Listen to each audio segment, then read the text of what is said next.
Sosial şəbəkədə söyüşən daha bir tiktoker həbs olunub. Lentazın məlumatına görə 34 yaşlı rayon sakini Qismət Allahverdiyev TikTok sosial şəbəkəsində paylaşdığı videoda nalayiq ifadələr səsləndirdiyi üçün saxlanılıb.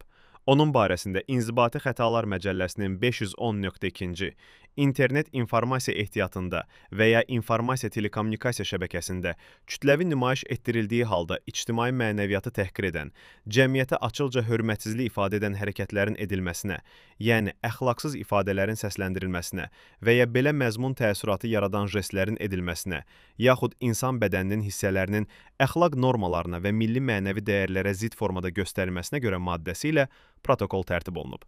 Qismət Allahverdiyev ifadəsində bildirib ki, söyüş söyməsinə səbəb söydüyü adamların ona cad etməsidir. Onun sözlərinə görə nalayiq ifadələr səsləndirdiyi vaxt cadının təsirində olur. Cadının təsirindən ayılandan sonra peşman olub paylaşımı silir. O, əməlindən peşman olduğunu və barəsində cərimə cəzası verilməsini istəyib. Məhkəmənin qərarı ilə o 10 gün müddətinə həbs edilib.